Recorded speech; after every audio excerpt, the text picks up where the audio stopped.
Hey guys, welcome back to We Watch Movie. I am Mike. I'm Jay.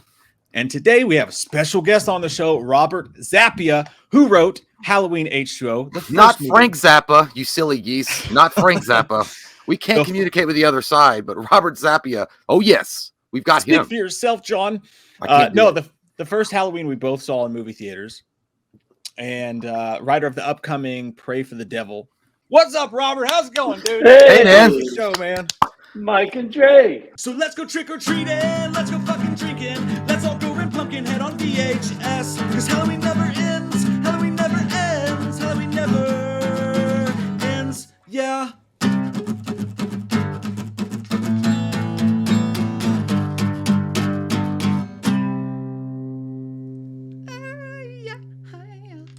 How are you? I'm good. How are you doing? Doing good. Doing well. Glad to see you. You got the poster back there. That's Thanks for nice. having me. I do. I did a last-minute scramble. I thought this may have been Zoom, so I had my little Zoom set up. I had my background. I had my Michael Myers behind me, and then I realized it's not Zoom. Whole nother new technology. Yeah. Well, it looks good though. It's a smooth background, man. I scrambled. By the way, that's one thing I was actually going to ask you about Pray for the Devil is originally it was called, it's so weird because I took my daughter to the movies and we're sitting in the movie theater and I went to the bathroom real quick and I ran back and I caught the second half of the Devil's Light trailer. And I was like, what was the name of that? That looked cool. And she was like, I don't know. And then I didn't hear anything about it. And I tried to Google, I was like, Exorcism movie coming out. And everybody was real confused. And there's other people. So I guess it was called The Devil's Light. And then they changed the name out of nowhere and then pulled it. What happened with all that? You were confused. Like I was confused. So do not feel bad. It went through a number of iterations. It was originally called, when I spec'd it, when I first wrote it, this is a very long title, so I understand why it didn't stick, but it was Saints Candle, Devil's Flame. Oh. And then the agency and the producers said, that's a great book title.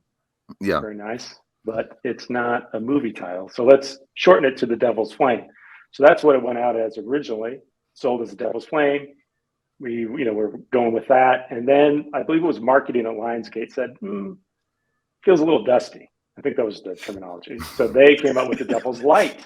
It's always good to be called Dusty. Yeah, especially at my age. They were going to probably go with a shout at the devil and like, oh, it's taken. Damn. Yeah, darn it. We can't do it. So they came up with The Devil's Light, which made no sense to me. But we made sense of it because of Lucifer being the angel of light before his fall. So anyways, it all worked out. So I was very happy with The Devil's Light. And then there was a number of releases that came and went because of COVID.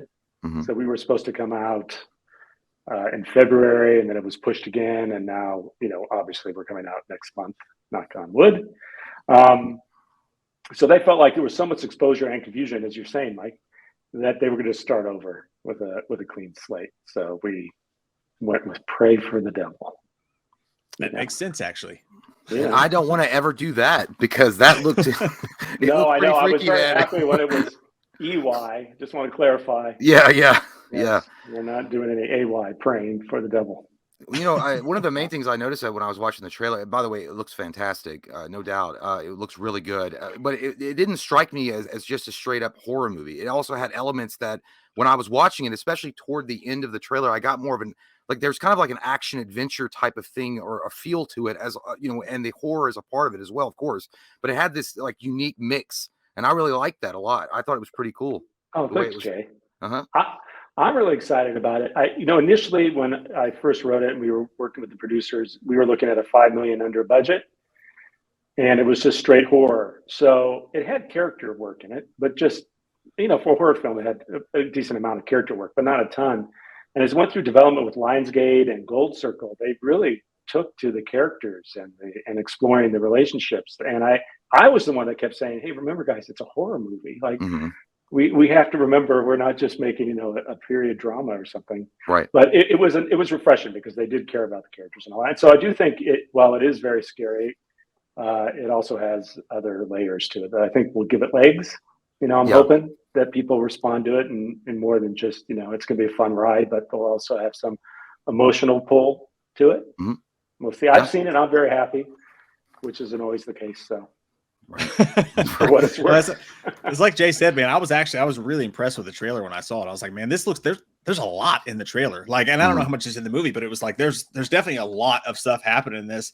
When it comes to exorcism films, though, like it's like one of those things. It's kind of like zombie with the genre of zombies. It's like if you're going to do an exorcism film, right? Like you have to find some way to differentiate your exorcism movie from the other exorcism movies. You know, horror, like you said, it's a genre that I really love, the exorcism genre. And there's been so many films that have been great, and there's been more films that have been awful. And I really had no intention of writing an exorcism movie. I think it was in 2017. I started reading these articles about there being this like exponential rise globally in possessions. You know, I'm Italian Catholic, so it's always fascinated me ever since The Exorcist. Seeing The Exorcist scared the bejesus out of me. Oh yeah, right. I mean, just the classic. Yeah, for sure. Terrifying.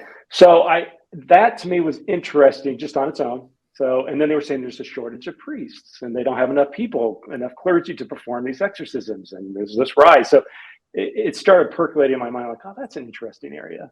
And then I started thinking, well, what if they open a school, because there is one in Rome, which I didn't realize until I started reading this article.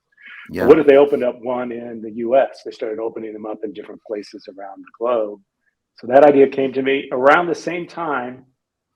Two dear friends of mine, Todd and Richie Jones, who I worked with on a sitcom, David Chappelle sitcom in the 90s. Oh man, that's cool. When you were probably not even on Earth yet, but we were.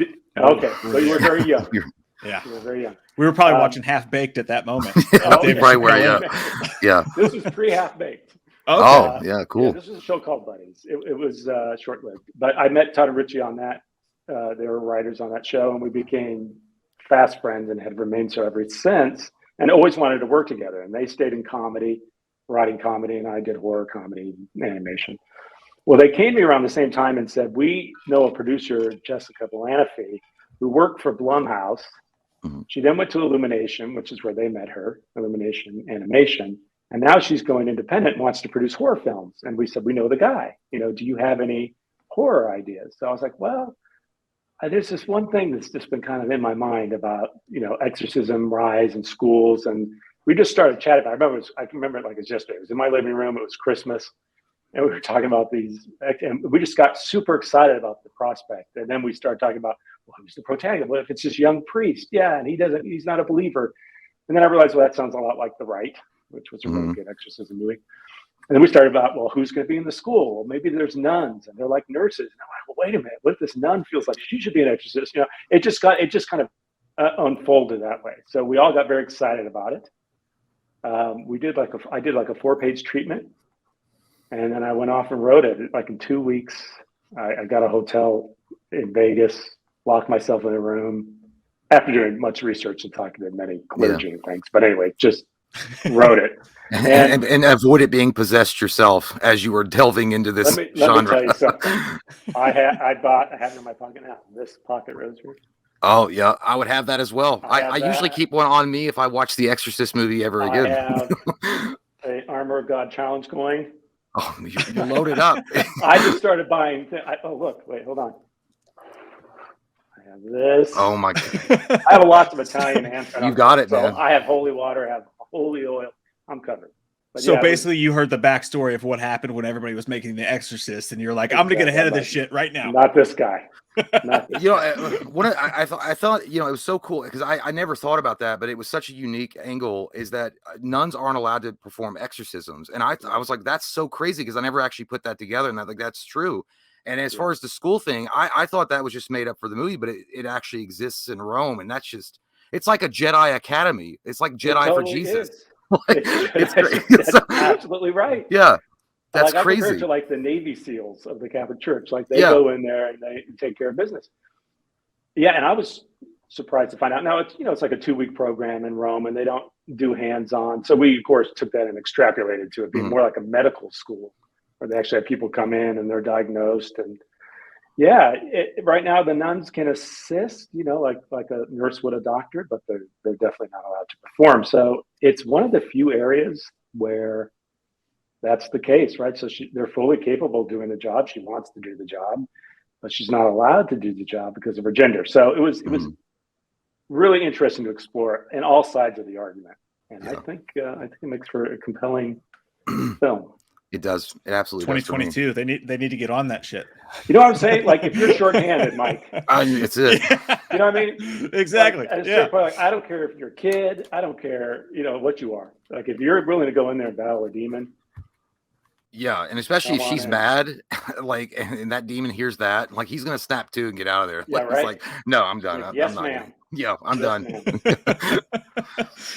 Probably be more scared of females than they are males. I know I would be. 100%. No kidding. Yeah, exactly. Clean your room. Stop vomiting. So spending that much time doing it, like in that, like I know you said you bought the rosary and stuff like that. Like, did you go back and watch a bunch of exorcism films? I saw that the same dude who did the last exorcism is doing this. That was one of the better ones. Wasn't that one of the better? I totally agree. Yeah. You're right. When I was doing my research, I was watching all the I would look up lists, top 10, top 10, top 10, and that was always on the top 10. And so when his name, I never even considered he'd want to direct it, just because once you've done an exorcism film, you're not going to want to revisit. So his name came up, and I had seen interviews with Daniel like on YouTube. I would just watch different director interviews, and he just seemed like such a great guy. And I thought, that'd be amazing. So he was like the top 3, I believe, at one point. And I was so excited and have not been disappointed. Like he has exceeded my expectations. I remember saying to Todd and Richie, like, I know he can get the horror because he's done it. Mm-hmm. The nuance of the character work and stuff, I don't know. Oh my gosh, you guys, he so nailed it. It's really, really good. And the cast is amazing. I was going to say Virginia Madsen's in there. Oh my gosh, man. Yes. The cast looks great, man. The cast, the director, the trailer's good. I'm honestly, I'm shocked. And when I saw that trailer, I thought, why is nobody talking about this movie? Because this looks legit scary as shit. It looks like the Friday night movie that would really get people in the theater to be jump scared to death. And it looks like the fun kind of Friday night movie. Yeah, absolutely. Fun with some substance, which I think is always nice. Oh yeah. Not just empty calories. There's some nutrition in there for you. That surprise. I want to advise. How old is your daughter? She can't be. How old is your daughter? She's 12. She's 12. So she will not be seeing this movie. My 19-year-old, I'm convincing it's not that scary. You can go. Well, she's very seasoned. I get looks. I've taken her to movies where I get looks. I will go to IMDb and I'll make sure there's no sex stuff. But as far as horror goes, okay, so she's good to go. And it's I know it's disappointing some, but it's not really all that gruesome. It's just scary. Yeah.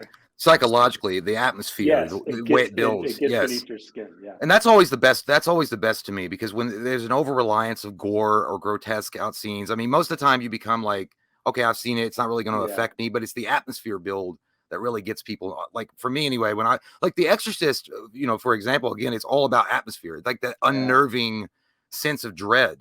And absolutely. Obviously she turns her hand around backwards and, vomits up pea soup, which is terrible. Yeah. But yeah, man. And I think what people are going to come away really talking about, I think, is Jackie's performance in the lead. She's so good.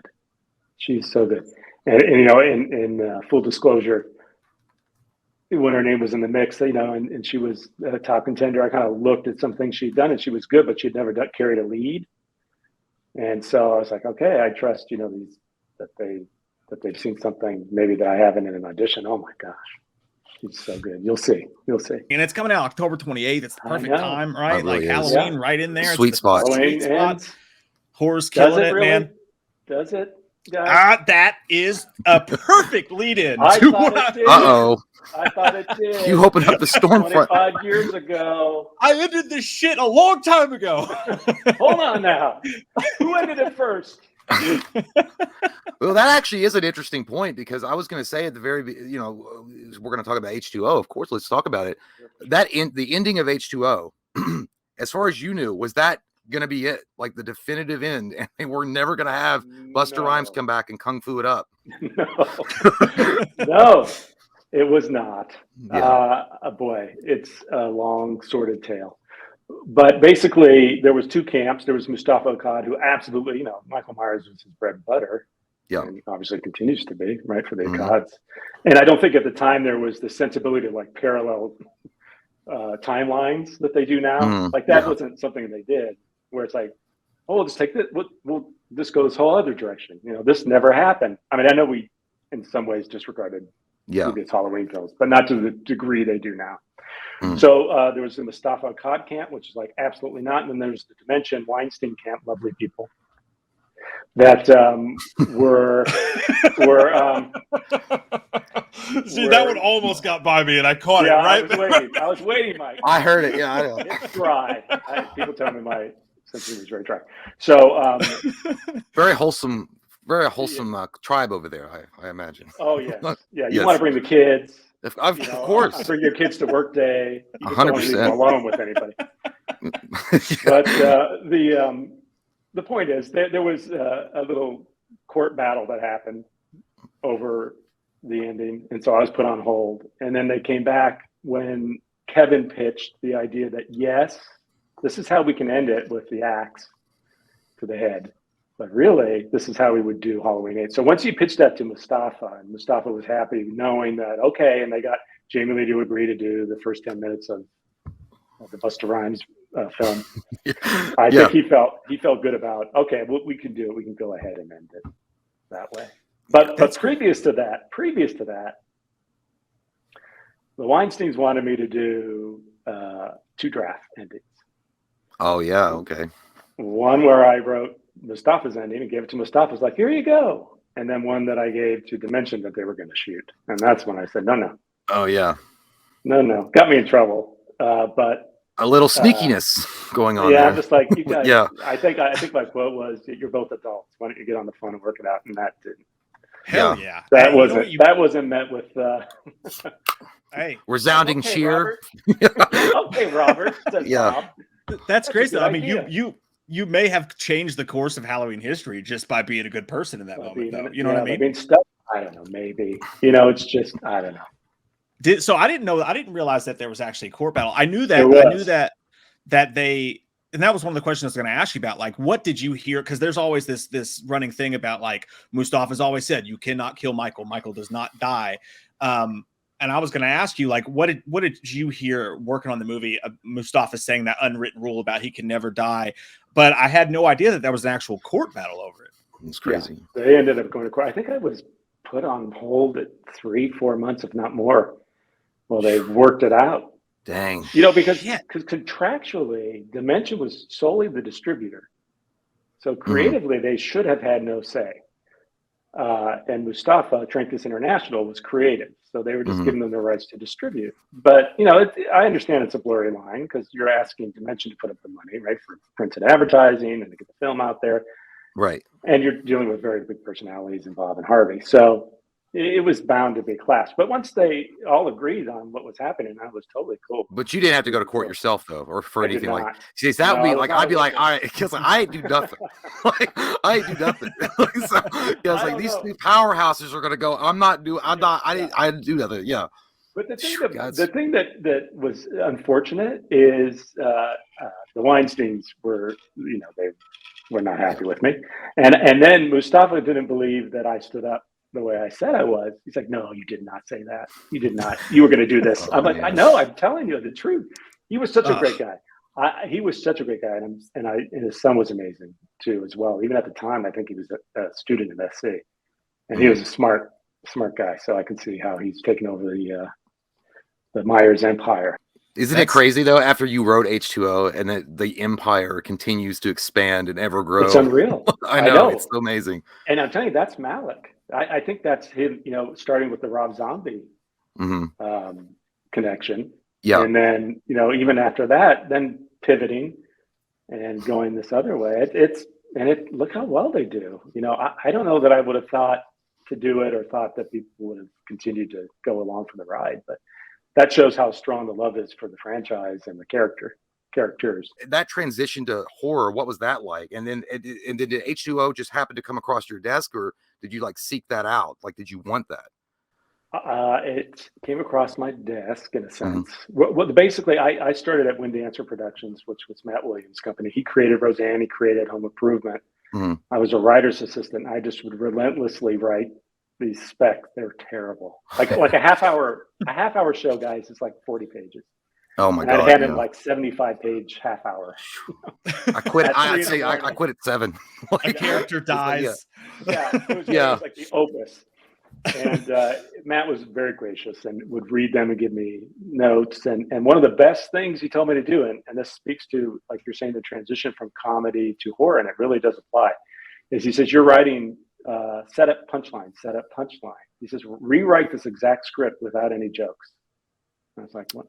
It's a comedy. What are you talking about? It's like you're relying too much on the jokes. Write the characters and what their thoughts are. So it was such a great exercise because it makes you really think about the story and the characters. And then you go back in and you put in the jokes. And I do the same now. I did the same with horror. Like rather than relying on the set pieces, and the scares, right? You take, which is like a setup and a punch line. Yeah. It's just setting up the scare, and then the delivery is even to this day, I'll write it straight, with just really get to know my characters and what their journey is, and with placeholders for the set pieces and the scares. And then you go back in and you layer that in, now knowing your characters well enough as to what would affect them and scare them. So I worked at Windancer on Home Improvement and a show called Thunder Alley with Ed Asner, and then Buddies with Dave Chappelle. And on my hiatuses, I would write specs for feature films. Usually I like big action. I wrote I think a spec X-Files. And my agent got it to Dimension, and an executive there, Richard Potter, off of that X-Files, met with me. And he was like, in that meeting, he's like, look, we really want to work with you. We think this is really solid writing.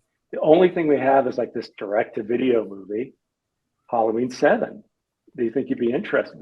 And I'm like, oh my God, yeah, hello, yes. I got such a huge Halloween fan. I would have that, please. Yes, please. I don't care if nobody sees it. Like if it's direct or whatever. You're just going to put on a play in your backyard. I will write it. So that's how it started.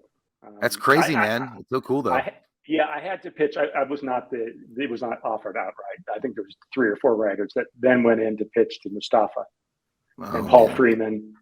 And Malik, I think, was in those pitches as well. Kind of our direction, our take on what Halloween 7 would be. From Tim the Toolman Taylor to Michael Myers. Myers, yeah. That's so cool, man. And what's interesting is just as stark of a contrast is from Matt Williams, who just, you don't have to know him. I can just tell you the opposite of Bob Weinstein. So it was like the same thing. Like Matt Williams is the Tim Taylor and Bob Weinstein is the Michael Myers. So just the shock of that. It was like that. And I was, geez. Not great. I was like 25, 26. Well, that's what your LinkedIn says. It says you were 20. Yeah. I was 20 when you did the Home Improvement. Yeah. When I did Home Improvement, I was young. Yeah. But the Halloween, I was. Man, that's so awesome. Older. Yeah. The thought of being at that point in your career and having Weinsteins and then the Akkads, who the Akkads are completely different, but they're also they've got to be very intimidating, right? To be in that office with them. And I always mention them. I imagine like smoking a pipe and like sitting behind this gigantic desk and being like, tell me, Yeah. It's pretty accurate. Yeah. Now, let me get and I want to get something straight because I've watched some of your podcasts on H20. I do not want to take credit. Listen, I don't have that kind of power. It was not me saying Kevin's not going to get credit. So this is how it goes. This is how it went. So, I'm writing drafts, and this is what I realize now. The Gray that's a lesson learned for each Gray. What they do, knowledge is power, right? So what producers and studios do is they silo people. So I didn't know what Kevin knew or didn't know. I didn't know what Matt Greenberg knew or didn't see. I didn't know what was being told to Jamie Lee. I didn't know what Steve Miner was telling them. We're all, I'm a writer. I was like, this is it. I'm in this cave. But, you're turning in drafts. I had turned in a draft with Jamie Lee. And then like 2 weeks later, this outline comes out, this treatment from Kevin, which was pretty damn close to the draft. Now, at the time, I thought, oh, that's SOB, right? But I don't think he read it. I don't think he knew it existed. You're being told things and you're being given ideas by whoever. And then, so then I wrote a draft based on that. Then I got notes. And anyways, how the process works is when it comes time for credit, the way it's determined, it's by the guild, by the Writers Guild. So there's a panel of blind writers. You send in your material. It's like a witness. They're marked evidence. A, B, C, D. Exhibit, yeah. And so they go by when these things were turned in. So the reason why credit for story wasn't officially given to Kevin is because the draft that predated that treatment had the bulk of the story, right? So they do percentages and all that. Matt absolutely deserved the co-screenwriting credit he got. He came up with some great stuff. So it wasn't me. Now where the story comes, Mike, where this is true, is regardless of that. So the guild makes their determination, and that's just what it is. And it's even like first position, second position, as far as like where your name goes, and it's all silly. But it goes all the way from you starting out, and you were supposed to write the first direct-to-video Halloween movie with the Two Faces of Evil. Yeah. Right. And then you write this script for them that is direct to video, and it's got a copycat killer in it who's a magician, sort of a copycat, right? Yes. Now this was Paul Freeman's idea, magician. Right. Well, and that's kind of where this all leads back to. It's wild because they're getting ready to, if you listen to the rumors, and the new Halloween Ends, which also is weird because you ended up writing the original Halloween Ends. Technically, they're getting ready to, what people are saying is do a copycat idea kind of thing, right? And that's not for sure, but that's a lot of people think that's with a magician. Is he a magician? He's not a magician. How dare they? I know. They did do the black ridiculous. phone though, so maybe you could get some royalties off that too, because that guy was a freaking magician. But he was the black balloon. But which of all the stuff, because it wasn't just that. Williamson's treatment, right, had Michael getting cut in half with helicopter blades. Obviously, when we were talking 5 minutes ago about going direct to video, that was not going to be in the budget. No. Right? So, and then there's the one of the first drafts you did where Michael dies in an enclosing pool. Right? Yes. Which of these? With the javelin. Yeah. Which was inspired by It's a Wonderful Life. You know, I always, as a kid, thought it was so cool that the pool was underneath the gymnasium. Mm-hmm. Thought, well, why not put it in a horror film? When you read the script, you can see it in your mind's eye, though. Like it's like you go, "Oh shit! I bet people do that." You know what I mean? But out of all of this, out of all the drafts and all, Lori's here. It's direct to video. You went through the whole gamut of everything. Oh my god, all the emotions. What of all those things was your favorite? Like your baby that like you would have really loved to see on screen, or was it what came to screen? And B, that point in the pool where Michael screams Lori. I got to hear your explanation behind that, because Michael says Lori out loud. I got to know both of those things because it hurts so bad. It does. Now listen, here's what writers, you're fielding a lot of notes, and so notes are coming from all directions. And depending on who's giving the note, you could ignore, or you're very wise to put in. And so that was a note, and I don't remember where it came from, but they felt that would be Weinstein. Moment. Possibly. I don't know. Is there an echo in here? I don't know. Maybe some of the propensity to yell out names, give a note. But yes, so it might have come from that. I think in one draft I did have him maybe in one of the Whisper Sister or something when they were going to chop his head off, or say Lori. Maybe he says Lori, because then you realize it's not him, right? Like he whispers, because I thought, well, at the time I didn't say his mouth was taped up and all that, but I thought this guy's going to not just reach out. He's going to be like, hey, I'm not Michael, or chop my head off. As far as favorite drafts, that's tough. Because of the ones that are out there, right? So there's Two Faces of Evil. I think there's the potential Laurie Strode is out there, maybe. But there was one I did, Blood Ties. That was before that. There was one. I did a whole Steve Miner draft, like in a week. That was like a complete revisit of the script. You wrote like a whole Halloween franchise by the time this thing was done. Yeah, we could have gone multiple directions. But I would say I was very happy with how it came out. Like there's nothing where I think, oh, they should have done the javelin in the pool. I mean, it was very satisfying. I remember the night, the premiere was fun, but the best night was going on opening night at the AMC in Burbank and in California, and packed crowd, and just the energy of that crowd when they first see Michael and when she ends it. just electric. Like they just were just, you know, it was crap. Yeah, and it's a movie of its time. It may not have aged as well as others. You know, it was 1998. It was in the Scream era, so it has a certain feel to it. Mm-hmm. But I think, you know, certainly it delivered. It was a popcorn film, but I think delivered the return of Laurie in a big triumphant way that people seem to like. So I don't have any ill feelings towards it. But one last clarification. This is the only. So after the credits were determined, not by me, they did call and say, "We will give you X number of dollars if you sign this paper that says Kevin came up with the story," because they wanted to market it. Totally understandable, right? Because he's Scream. I mean, Scream made more alone than the first 4 Halloween movies put together. So and the guy continues. So it was a promotional tactic kind of thing. Yeah, I get it. Absolutely. Yeah. So I was like, well, yeah, but you know, no. Yes, but no. And they kept raising the money. So finally, I called the guild, and I'm like, listen. They're like calling me saying they'll give me X number of dollars, and then I think it became like a 3-picture development deal or something. Jeez. And the guild said, sign it. I'm like, wait, what do you mean? And I'm like, we've made our determination. Like, you could come to us tomorrow and say, I didn't write a word of it. We're not changing our determination. It's done. Like, so I might have been dumb, but I was like, okay, I'm still not signing it. Like I felt weird. But what they ended up doing, even though I didn't sign it, is sending Kevin out on the circuit, and, you know, and on Larry King and on Regis and Kathy Lee or whoever it was at the time. Yeah. You know, say writer Halloween H20. And it's like, you know, it's not cool to me. It's not cool to Matt. But I get it. I get it from a marketing point of view. And, you know, nobody cares about the writer. Well, you stood by your principles, though. I mean, that's I did. I don't know where it's gotten me. I mean, there's not a lot of people that'll do that, though. So I salute you, sir. Thank you. You're welcome. Feel good when you put your head down on the pillow at night. You know who doesn't? It rhymes with Feinstein. Yeah, this is very true.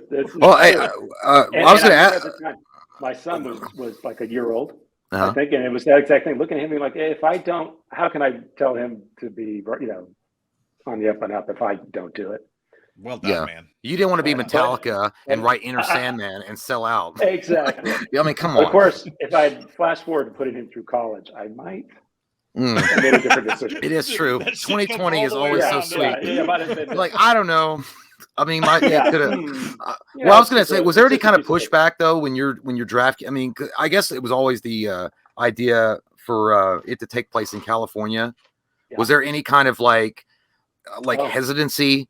They're like, okay, you're moving it from Haddonfield into California, so it's kind of like that's our bread and butter, you know, town, and now it's going to be in a different state. This is a different area. Was there like a kind of a pushback?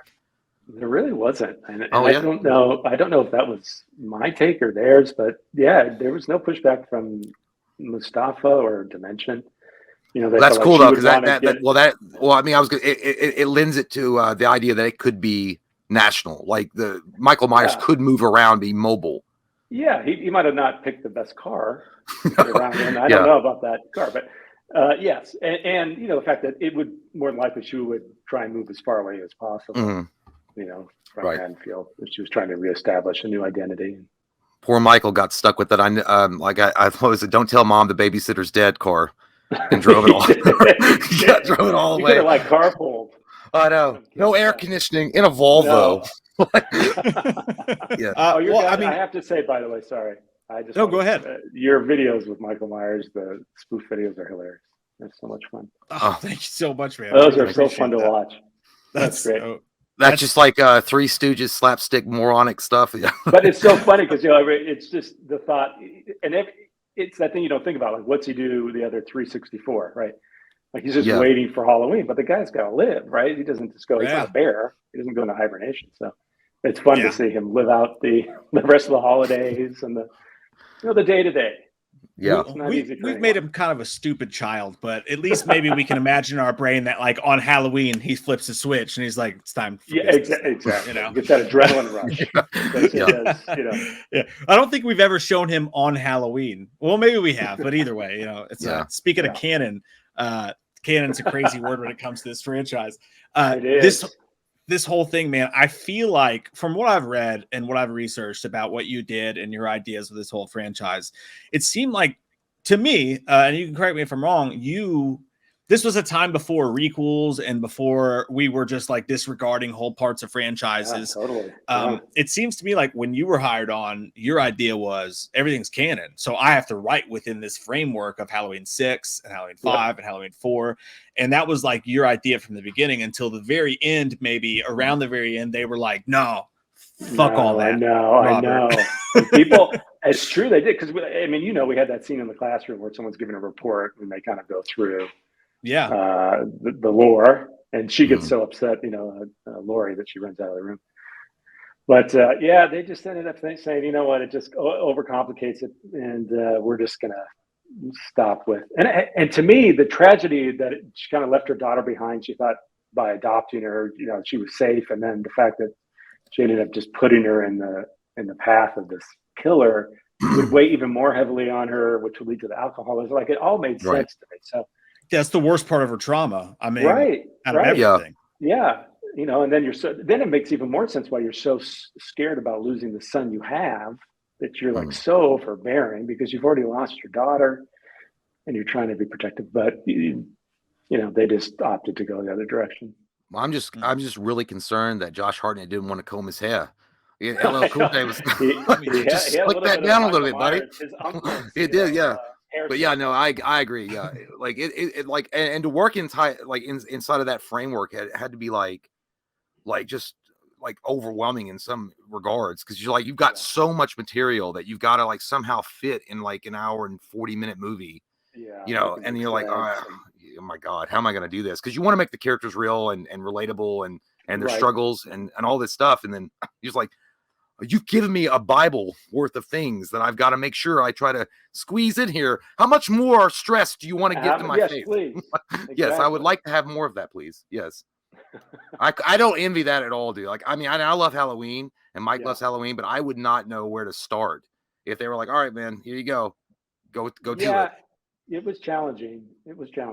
That's rewarding. Sure. Absolutely. Imagine. I mean, the one good meeting, or that I had with Bob, was when he had read the first draft pre Jamie Lee, and he called me in his office, and he said, "I have good news, I have bad news." So he said, the bad news is we're not using your draft. I was devastated. I'm like, God, it was that bad. I thought it was the magician guy. Was it? We can change it. We can change. We can get Ethan Hawke. I can get Ethan okay. Hawke right now. Black balloons, man. But he's like, the good news is, I talked to Jamie Lee, and she wants to do a 20-year thing, and he just goes on this thing. And so that was very exciting. And it's going to be theatrical, so it goes from being this little, directed DVD or home video thing to what it was. So that was thrilling. And the good thing about H2O is it really did bring like a resurgence of interest into mainstream media. That of course, I mean, we liked Curse of Michael Myers a lot, but it was still kind of like its own block kind of. It had its fans, but what H2O did was it capitalized on the successes of things like Scream, and I Know What You Did Last Summer, and it hit that sweet spot, which brought a lot of interest back to the franchise that had been missing for a long time. Man, that's a good point. Very true. Yeah. When I think about you at that specific moment, an up and coming writer, and dealing with all the stuff that you're dealing with, and then you wrote this script, then you write that script, but then they tell you now you have Jamie Lee, now it's going to be a huge movie, but also the guy who just wrote Scream, which by the way grossed more than the first 4 Halloween movies put together, is like, man, the ride that you must have went on. I want to go back to the year that this came out and just give you a hug and like a Snickers, because I can only imagine the ride that was, So thank you for it, though. Well, I was still thrilled to be part of it. Still am. And my biggest regret is that I didn't have because I was so excited. Listen, I was a Scream fan and a Kevin Williamson fan. He was the hot thing, and I had wished I had more Kevin time, but I think we were siloed. I had one call with him where he gave notes on a draft, and they were great, of course. Yeah. I mean, he's a brilliant writer. So I wish I had more of that, more of those kind of interactions with him. That it just wasn't the cards. But it was pretty wild. I was when they called me, I think after doing, I can't even remember what we call free writes, right? So you're paid to do 3 passes, and you end up doing 30. After I don't remember what number, my agent went back to them and said, look, no more, you got to pay him. And I got a call from Richard Potter, who hired me. He's like, you've been so great.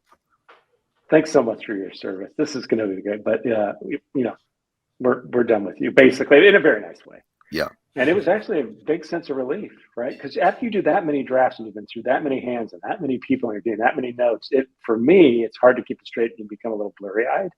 Mm-hmm. Yeah. And that's when Matt came on and he brought something, I think, so fresh to the script that I just wasn't capable of. At that point, it had been 2 years of, writing, rewriting and courts and notes and, right. God. Screaming phone calls. And so you're weighted down, man. I mean, it was just time. It was just I was ready. Yeah, I get it. That's great. And I'll let Jay have the last question because you've been so given with your time, man. We really do appreciate you taking the time to talk to us. Yeah, the only thing I want to say, it's not a question, it's just a statement. Before Jay says this. Can I have a rebuttal? Yes. Sure, absolutely. You do have on CNN's Crossfire. We always the floor will be available. Say something, but I will say this: I have a ton of problems with H2O just as a Halloween fan, but it all comes down to it's the mask, it's the overalls, it's the way Michael moves, it's this or that.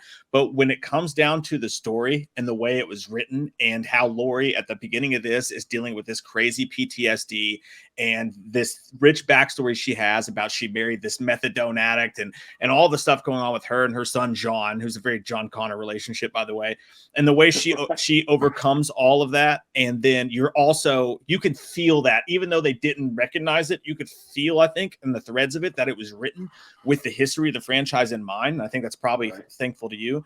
But I'll say at the end of the day, man, none of the problems I have with the film come from the writing. I think we found this character on this anniversary going through what she went through in a plausible fashion and then regaining her own power and deciding, fuck this. If I don't, it's like when you find a spider in the house and you won't rest until you kill it, when she has that turn and she grabs that axe and she starts calling for Michael and the way that she recovers. And then the end with her cutting his head off, all the problems I have with the movie, none of it came from the writing of it. I thought it was a great story that you did, man. So I applaud you for that. Appreciate it, Mike. Thanks. And again, I don't want to take full credit, but there was a lot of input along the way, including Kevin with the alcoholism and, and many of those facets you just spoke to. It wasn't just from me, but thank you. Well, I'm just trying to get that Two Faces of Evil script from you if you still have it, so we can do. Do you not have it? But that's no. I've not read that one yet. I really want to. We would love to cover that. Oh no, that'd be awesome. Yeah, I don't know about that. And on that note, you did a great job too, man. You did an awesome job. Only if you okay.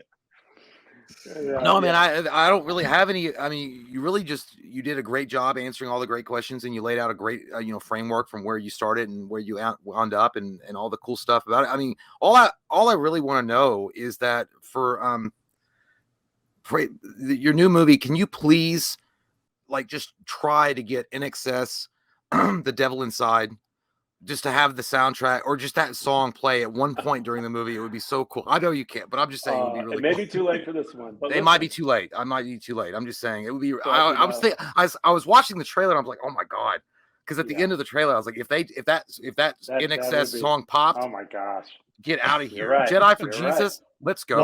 While you're walking out of the theater. Yes. Yeah, you have to walk out of the theater with the song. Yeah.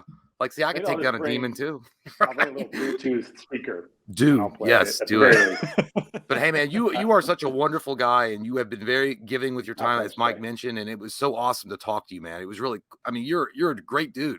And if you ever want to come back, come on. You know what I'd love to do is I do want to hear. You may do a podcast on it, only if you like it. But I would love to know your thoughts on the film when it comes out.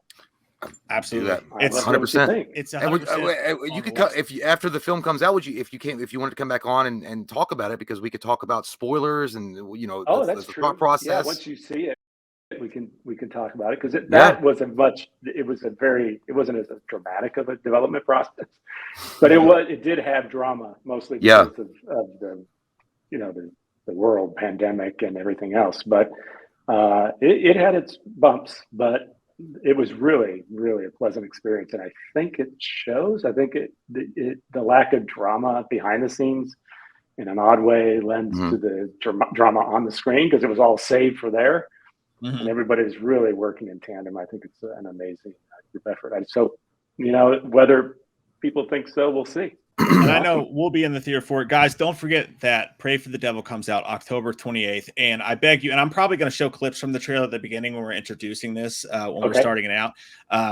But if you guys have not, just watch the trailer. I feel like the trailer will sell you on it. It sold me on it. You know, I was like, when you told me about it, and I went to watch it, I was like, I'll be honest with you, I was like, I hope this isn't a big piece of shit, because that's going to be weird. But I watched it, and I went, yeah.